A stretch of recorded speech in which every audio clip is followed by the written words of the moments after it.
What is going on, guys? It's the Experience here, bringing you another Black Ops 3 best class setup video. Today we're going to be focusing on the M8A7. The M8A7 is pretty much the best assault rifle within its class, and well, I'd go as far as saying it's the best weapon within Black Ops 3 multiplayer itself. The M8A7 is a 4-round burst assault rifle based on the M8A2 from Black Ops 2, and it's got a high fire rate along with minimal recoil. This weapon, when I mean got high fire rate, I mean it's got a short cooldown in between bursts, which makes it very fast to fire and get your burst off to annihilate anyone stood in front of you. And when it comes to recoil, this has minimal recoil due to it being a 4-round burst weapon. You're not going to really recoil as much unless you do get aim punch. But without further ado, we're going to get straight on with the class setup.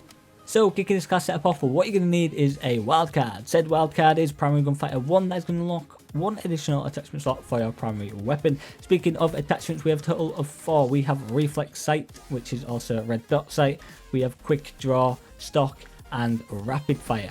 Rapid Fire is honestly the best attachment you can go with when using the M8A7. We'll get to that in a minute though. Reflex is our first sight. Personal preference, to be honest, I just generally do not like the iron sights. They're a little bit small and a little bit distant. I just wanted that extra reassurance and precision from the red dot sight, and it makes it easier to get headshots as well. And aesthetically, it looked a little bit better than the ELO sight. That's the only reason why I'm actually using it, to be honest. So personal preference at that point. Going down to quick draw, we have quick draw. Yeah, inbound sight's faster. It's definitely a must-have for me as I get up into the mix a lot. You want to snap onto the enemies as quick as possible. You know, one after another, just bang, bang, bang, just get them all down. Moving on to stock. Stock, well, there's essentially the same. It allows my mobility to be higher.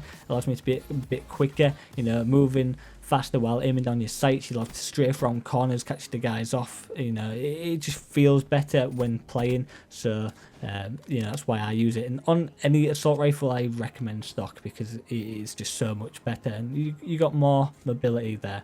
And like I said, rapid fire. Rapid fire is going to increase the rate of fire, so making that cooldown in between bursts extremely short. So you can literally just continuously fire this weapon like there is no tomorrow. One of the best attachments you can possibly use. It makes this weapon so much better. Allows you to get those kills a lot quicker as well. Moving on to our secondary. I'm lying, we don't actually have a secondary. As usual, I don't rock secondaries, no need for them really, to be honest.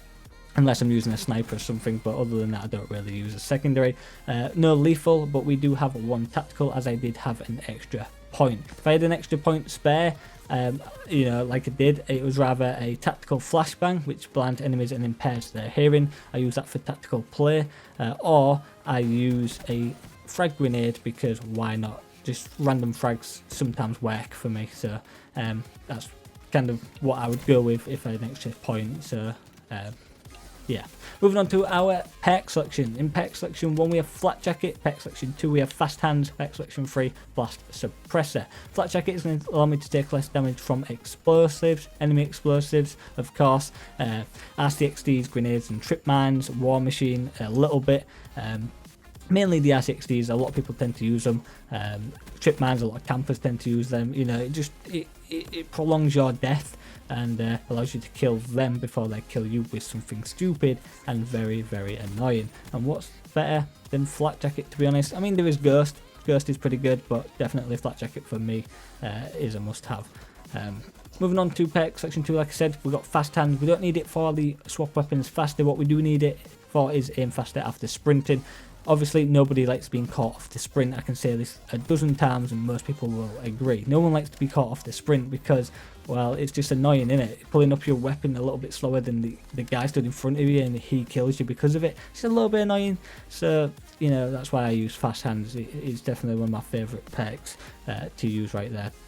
Blast suppressor in perk section 3 for me is personal preference. I like to go on those flanks now and again. I just don't like to be seen while jumping around, wall running, using my movements, because the movements is what makes kind of a player pretty much good at this kind of game, because it relies on movement pretty much. So blast suppressor, you know, giving me no minimap signature when thrust jumping, and my thruster sound is suppressed. You know, it's also good. You know, you can't really go wrong. It's a very basic 3-perk setup, but it works like a charm. And that is going to be it for this class setup. Very basic, except from, you know, it goes a little bit in depth with the attachments as we've got 4, but the perks, you know, very basic, and that's why I prefer, to be honest, basic. But hopefully guys have enjoyed this video. If you have, please drop a like and a comment. Thanks for watching, and I'll see you guys in the next video.